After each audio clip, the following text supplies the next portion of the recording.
Muchísimas gracias, asesor. Bien, sí, la congresista Melgarejo, como autora del proyecto, coautora del proyecto, quiere hacer uso de la palabra. Congresista Melgarejo. Bueno, me ganó. Bueno, presidenta, muy buenos días y hacer extensivo el saludo a todos los colegas congresistas y a nuestros invitados. Qué alegría verle a la viceministra Gisela, con quien hemos trabajado en Guarmey bastante con los desastres naturales.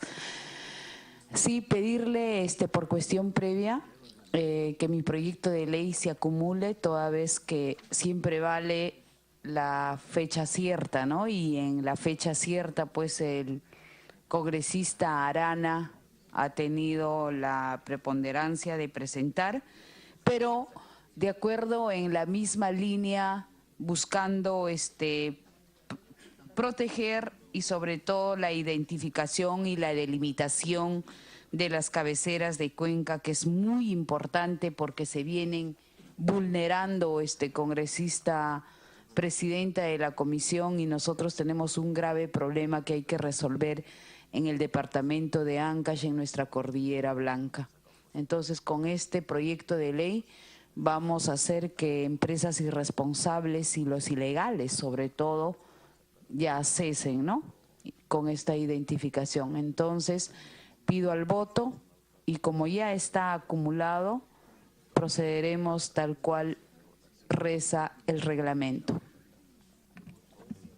Bien, vamos a proceder al voto por la acumulación y luego ya al dictamen. Los que estemos de acuerdo por la solicitud que hace la congresista Melgarejo de acumulación de proyecto de la ley 1128/2016. Sírvanse votar. Por la acumulación. ¿A favor? ¿En contra? ¿Abstenciones? Se aprueba la acumulación por unanimidad. Vamos a votar ahora por la aprobación del dictamen que recomienda. Ayúdame, por favor. Ya. Vamos a consultar a los señores congresistas, expresar mediante el voto su posición respecto a aprobar y presentar un dictamen de consenso con el texto normativo leído en la sala respecto al proyecto de ley 283/2016 y el proyecto de ley 1128/2016 que propone modificar la ley 29.338, Ley de Recursos Hídricos, y dispone la elaboración de criterios técnicos para la identificación y delimitación de las cabeceras de cuenca. Entonces, los congresistas que estén a favor, sírvanse votar. Los que estén en contra, congresista Pariano. Abstenciones.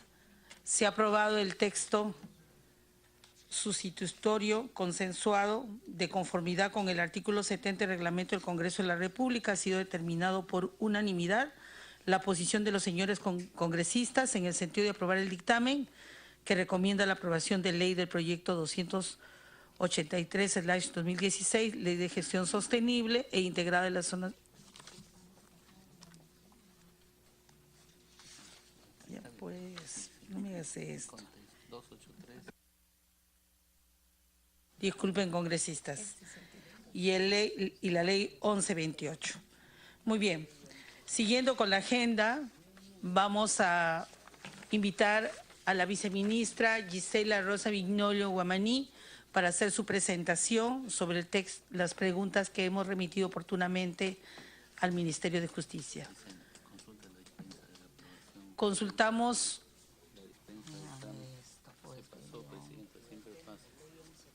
Disculpe, viceministra. Consultamos a los señores congresistas la dispensa de la aprobación del trámite del acta. Los que estén a favor, los que estén en contra, abstenciones, se ha aprobado la dispensa por unanimidad. Con las disculpas del caso, viceministra, tiene usted la palabra. Buenos días, señora congresista, señores congresistas. En el caso del Ministerio de Justicia hemos sido invitados específicamente para dar cuenta de las labores que venimos haciendo para promover los derechos de la población afroperuana. En ese marco y atendiendo que me ha antecedido mi colega Alfredo Luna, viceministro de Interculturalidad, y que ellos tienen la rectoría en el tema de la población afroperuana. Me queda como Ministerio de Justicia ratificar nuestro trabajo de articulación con ese sector, específicamente en 3 aspectos muy puntuales. El primero es en lo que ya se ha señalado y se ha explicado de manera bastante amplia, el Plan DEPA, que es el Plan Nacional de Desarrollo para la Población Afroperuana 2016-2021. En este Plan DEPA, el Ministerio de Justicia tiene 3 acciones específicas para poder aportar en el trabajo que viene realizando el Ministerio de Cultura y los otros sectores, básicamente referido a acciones para garantizar los derechos a la igualdad y no discriminación, promover el desarrollo social, económico, productivo y cultural de esta población y también garantizar la visibilidad estadística en los registros administrativos. En los 2 primeros puntos, el Ministerio de Justicia ha realizado una serie de campañas desde el año 2016-2017, específicamente en colegios, así también como a funcionarios del Estado para incorporar la temática de la no discriminación. Ese es nuestro marco de trabajo respecto al Plan DEPA. Y en lo que se refiere al tercer objetivo de la visibilidad estadística, venimos trabajando precisamente con el Ministerio de Cultura y el INEI, porque una vez que se pueda realizar el censo en octubre de este año, se tiene que trabajar la incorporación de la variable étnico-racial en todos los registros administrativos de los diferentes sectores del Estado. Y ahí el Ministerio de Justicia va a promover mesas de trabajo, reuniones para poder con el Ministerio de Cultura definir esa pregunta. Otro tema que está vinculado al Ministerio de Justicia es el Plan Nacional de Derechos Humanos 2017-2021, el mismo que nos encontramos en este momento en proceso de elaboración. Este plan, que es el instrumento de articulación también de políticas públicas, tiene 5 lineamientos y en uno de ellos, el tercero, se trabaja con 13 mesas temáticas de diferentes poblaciones que merecen una especial protección. Y entre ellas tenemos una mesa temática precisamente sobre población afroperuana. Sobre esa temática trabajamos articuladamente con el Ministerio de Cultura y vamos también a coordinar con la sociedad civil y las organizaciones. Dentro del proceso de elaboración de este plan se ha previsto una primera etapa en coordinar con el Ministerio de Cultura como ente rector en materia afroperuana y en una segunda etapa coordinar con los sectores que están involucrados en esas temáticas y en una tercera con la sociedad civil. Este plan, como lo he señalado, está en pleno proceso de elaboración. Y un tercer trabajo que tiene el Ministerio de Justicia respecto a esta temática está vinculada con la Comisión Nacional contra la Discriminación, la CONACOT, que es una comisión que busca precisamente articular los esfuerzos del Estado en la lucha contra la discriminación. Y si bien es una herramienta que ya existe desde hace unos años, desde esta gestión consideramos que es necesario fortalecerla.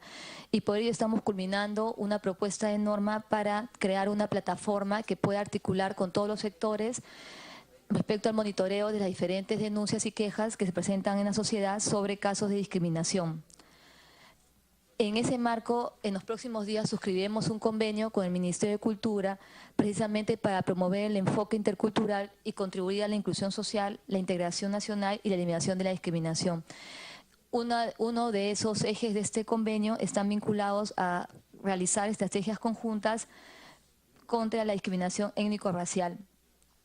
Básicamente, estas son las 3 acciones muy puntuales que tiene el Ministerio de Justicia en el trabajo con la población afroperuana y en todas ellas coordinamos con el ente rector, que es el Ministerio de Cultura, y por supuesto que en cada una de estas comisiones y documentos de trabajo se ha considerado no solamente la articulación con el Estado, sino también con las organizaciones de la sociedad civil.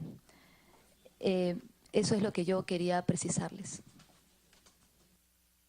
Muchísimas gracias, viceministros. Damos ahora el uso de la palabra a los congresistas presentes para poder hacer algunas precisiones en relación a las exposiciones que hemos escuchado el día de hoy. Congresista Arana. Gracias, presidenta. Un saludo al viceministro Alfredo Luna Victoria y de manera particular a la viceministra Gisela Viñolo, de quien además conocemos su trayectoria en la Defensoría del Pueblo en favor de los derechos de las comunidades indígenas, las comunidades campesinas.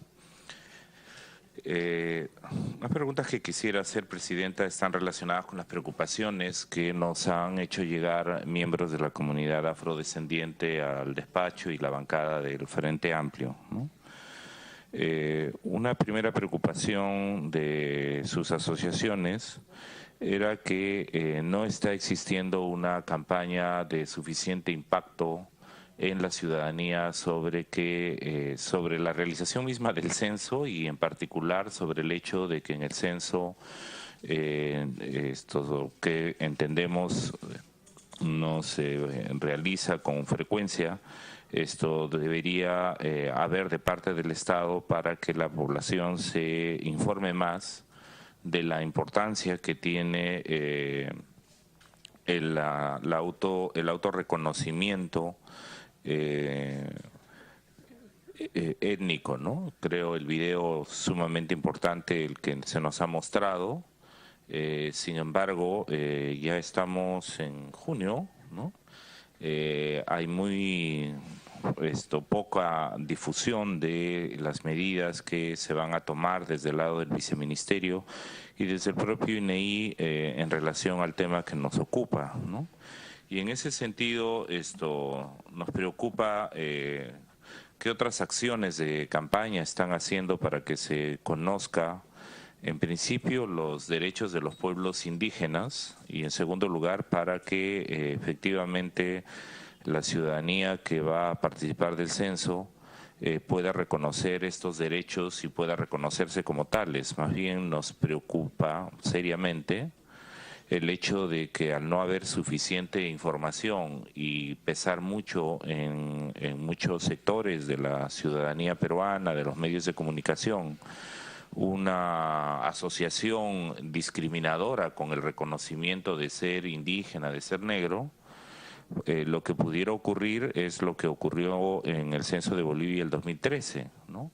Donde en realidad lo que hubo es un retraso enorme y más bien un ocultamiento de la autoidentificación de la propia población. Si bien es cierto, uno puede afirmar que se tratan de contextos diferentes, pero si en Bolivia, ¿no?, por una serie de razones políticas, mediáticas, etcétera, entre el censo del 2001, en el que el 62% de la población indígena de la población se reconoció identificada con alguna nación indígena, el año 2013 solo 42%, es decir, en 13 años desapareció 20% de la población que se reconocía como, o se autorreconocía como indígena.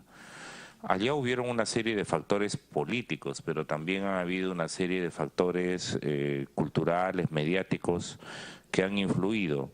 Hay el peligro, están valorando, tienen una información, una evaluación de que algo similar en términos de, digamos, de discriminación que existe en nuestro país pudiera afectar el autorreconocimiento étnico en nuestro país. Si es así, si tienen esa evaluación, que a simple vista lo palpamos y lo vivimos cada día en la forma como se discrimina en los medios de comunicación, en la calle, etcétera, ¿qué medidas se van a tomar, ¿no? O sea, me parece bien lo del spot, pero ¿qué otras medidas se están tomando en las escuelas, en los servicios públicos, en las parroquias, en los centros de trabajo, etcétera, ¿no?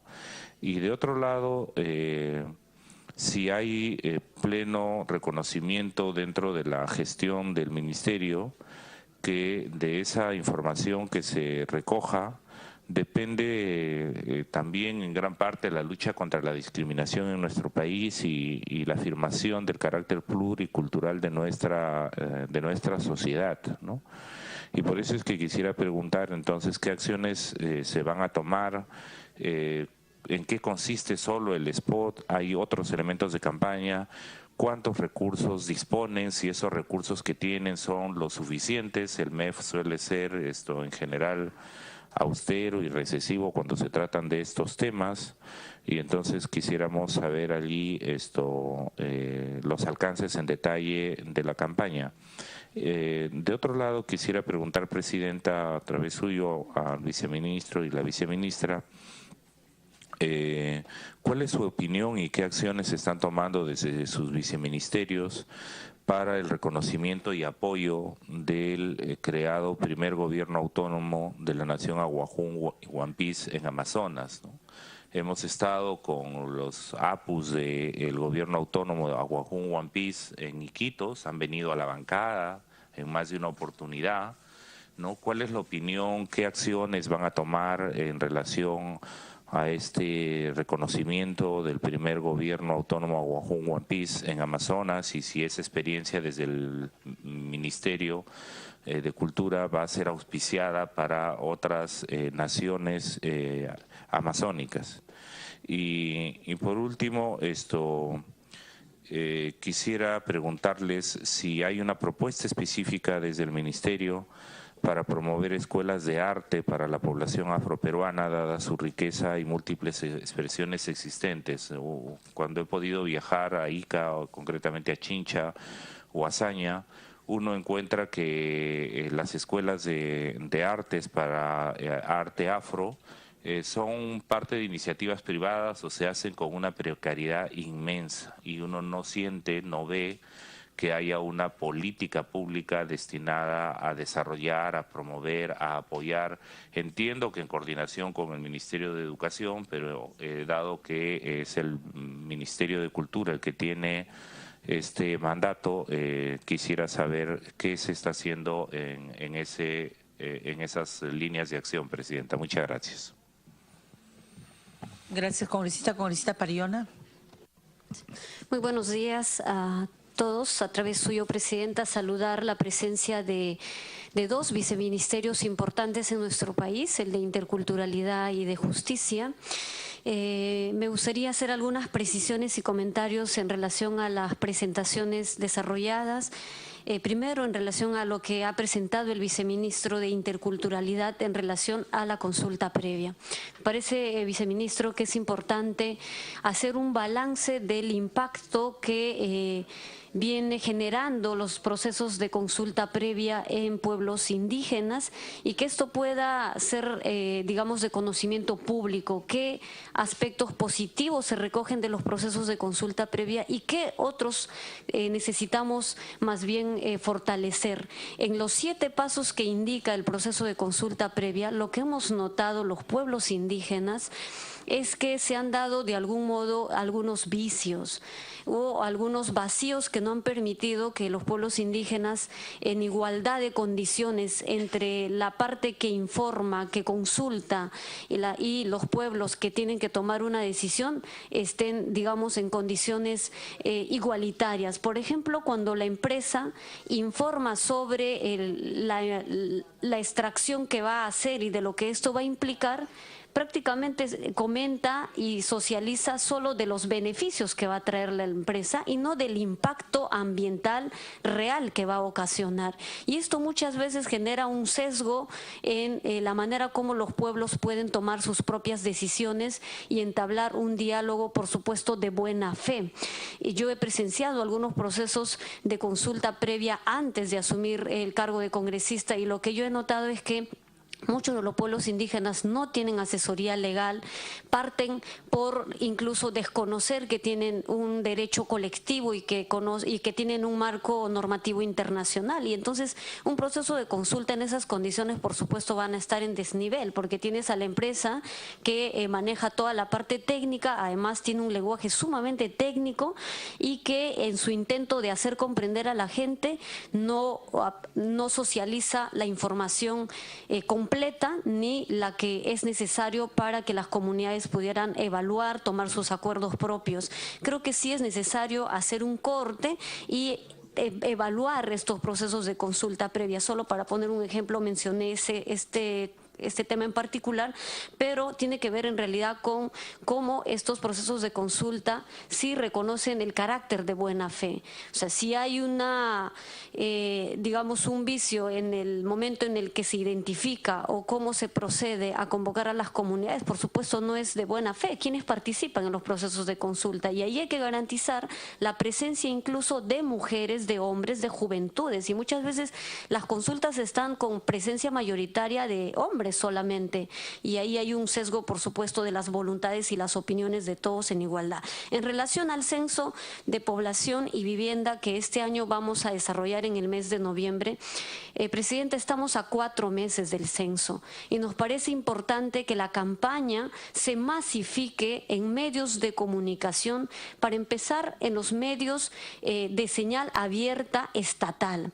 TV Perú es uno de los medios que tiene llegada a zonas rurales en territorio nacional. Yo quiero hacer un pedido específico a través de su presidencia que podamos tener una especie de franja específica de un tiempo determinado para que los diferentes materiales audiovisuales que se ha elaborado desde el Ministerio puedan tener cabida en el Canal 7, en la Radio Nacional, porque hasta ahora no vemos una sola propaganda sobre el censo y la autoidentificación indígena en el Canal 7. Creo que sería preciso tener esta franja. Yo creo que todos los pueblos indígenas lo vamos a agradecer. Se trata de una campaña nacional que va a sumar y va a contribuir a la mayor visibilidad del censo, de estas dos preguntas claves para definir dónde, cuántos y cómo estamos los pueblos indígenas, pero también creo que hay el derecho a la información de parte de quienes van a escribir, a responder a las preguntas. Y hay otro tema que ya ha sido de público conocimiento, y me refiero a la ficha del censo. En la ficha del censo se incluye como opción blanco y mestizo. Y la opción blanco, la verdad, yo creo que en el siglo XXI, en donde se ha descartado razas y la cuestión fenotípica para definir una variable étnica, no son coherentes, porque cualquiera podría tener tez blanca y, como le dicen, y usted cómo se autoidentifica, vaya a marcar blanco, y no tiene nada que ver el color de piel. O sea, no es que lo blanco define ser indígena o no ser indígena. En Cajamarca hay población blanca y de ojos azules y de ojos verdes, y son originarios, son indígenas. Entonces, esa opción de colocar blanco y mestizo podría contravenir más bien al propósito de este censo, podría más bien generar dudas e incertidumbres en la gente al momento de marcar. Claro, el tema de fondo aquí también tiene que ver con una historia de racismo y discriminación que los pueblos indígenas hemos sufrido por cientos de años, y que la gente, claro, ¿cómo va a afirmar de algo que en realidad denigran, afectan y además no la valoran en su mayor dimensión? Entonces, esto de la ficha creo que es importante decirlo. No sé si es ya determinante la ficha que está publicada dentro de la página del INEI, pero es importante decirlo porque en la actualidad hay formas distintas de afirmarse indígena, y no solo en los territorios rurales y las regiones fuera de Lima. Lima compone la mayor población indígena. Estamos hablando de un 68% de gente que reside en Lima con ascendencia indígena, y por eso de la relevancia de tener una campaña también aquí en la ciudad de Lima y a nivel nacional. Finalmente, y para concluir, se habló de la participación y del carácter de diálogo e interlocución válida que tienen los pueblos indígenas y afroperuanos en nuestro país. Sin embargo, son insuficientes. La institucionalidad indígena y del pueblo afroperuano se hace necesario que dentro de la estructura del Estado tenga la cabida, tenga el nivel ministerial como lo tenía antes. No se ha anulado todavía la creación del INDEPA, por ejemplo. Sin embargo, existe en escrito, pero el INDEPA tenía un mayor nivel que ahora solo un GTPI, un grupo de trabajo de participación política. Entonces, la institucionalidad indígena es de suma relevancia, y no solo desde el nivel consultivo de opinión. Yo sé que esto es, digamos, de reflexión consciente en su equipo. Congresista Pariona le está pidiendo una interrupción. Solo para terminar la idea, si no se me va. Entonces, esto de la institucionalidad indígena tiene que ser también un proceso de construcción participativa con estos grupos de GTPI y no reducirse al GTPI. Yo le invoco, viceministro, que podamos ir en avance. Ya la Corte Interamericana de Derechos Humanos ha expresado su opinión respecto al debilitamiento de la institucionalidad indígena, que hace años la teníamos ganada con debilidades, pero tenía carácter ministerial, tenía decisión política y que hoy se ha reducido a un grupo de trabajo de nivel consultivo. Eso, Presidenta, mi último pedido, pregunta para darle la interrupción al congresista Arana, tiene que ver con un acuerdo suscrito en Saramurillo, firmada por el Ministerio de Justicia a través del Viceministerio de Derechos Humanos, y en donde se garantiza la construcción de un relato histórico sobre los 40 años de la actividad petrolera en la Amazonía, especialmente en la zona de Saramurillo. Y a través de la conformación de una comisión especial quisiera saber el avance, el resultado, existe un informe al respecto. Creo que información como esa es también importante saberlo. La interrupción al congresista Arana. Bueno, entonces la palabra. Congresista Arana. Muy breve, Presidenta, para preguntar cuál es la opinión del Viceministerio sobre la propuesta que está existiendo en el debate sobre la ley de reforma electoral o el código de reforma electoral en relación a la creación de un distrito electoral indígena, de tal manera que y afroperuano, de tal manera que pudiera haber una representación propia y no solo una cuota de discriminación positiva como está ocurriendo actualmente. Gracias. Congresista Aguilar y luego la congresista Melgarejo. Bien. Saludar la presencia de los dos viceministros que hoy nos acompañan en esta importante sesión. Nada más profundizar un tema que a todos nos compete y también de alguna forma nos preocupa, es en el tema del censo, que estamos ya a proximidad. Y en los viajes de representación que nosotros hemos ido por diferentes regiones, especialmente la región Cajamarca, hay poca difusión en este tema. Y hay que entender y comprender que la televisión aún no llega a muchos lugares, incluso ni la radio.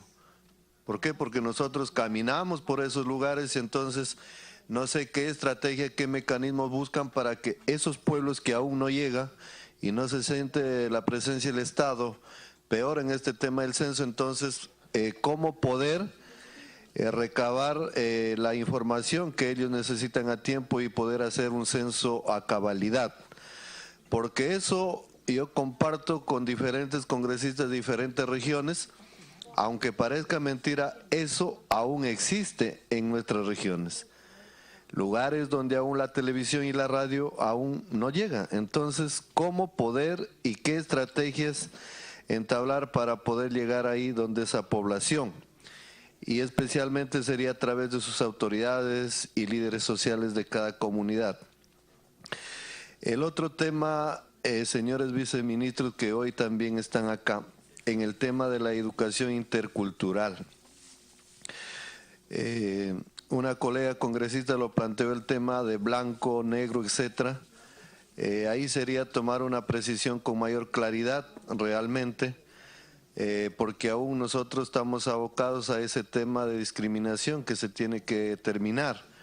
Entonces pienso que las preguntas también ahí se deben ir precisando teniendo en cuenta la sensibilidad de cada ser humano, de cada persona, porque realmente cada región tiene su propia identidad, su propia costumbre.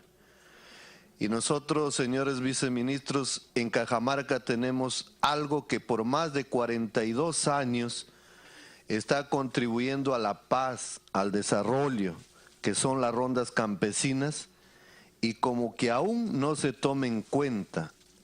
Y yo a través de ustedes les pido, hemos estado recién con el presidente del Poder Judicial en Cutervo en un congreso de rondas campesinas, donde realmente han habido delegados de todas las provincias de Cajamarca y también regiones del país, y realmente hay avances progresivos en el tema de la capacitación y otros, pero aún se está proponiendo algunas iniciativas que esperamos en su momento llegue para que ustedes también puedan dar opinión. Legalmente hay una iniciativa en cuanto para que también la currícula educativa a futuro se tenga que incluir el tema de la enseñanza, la experiencia de ronda campesina, como contribución a la paz y al desarrollo de un país. Entonces nos gustaría también, señores viceministros, y en este tema que se nos aproxime este censo, tener en cuenta una organización tan grande que así como las comunidades campesinas, las comunidades indígenas, los pueblos originarios y otros, también se le dé una mirada a esta organización que ha crecido tremendamente y del 100% de la opinión de la población, el 94% opina que es una justicia rápida, eficaz, inmediata, honesta, y que creo que necesita desde el Estado dar una mirada importante, responsable. Y nuestra sugerencia también sería que a futuro se tenga en cuenta y podamos trabajar a través de mesas de trabajo y poder compartir esta experiencia tan grande que tenemos en Cajamarca y también a nivel del país. Muchas gracias. ¿Ya no?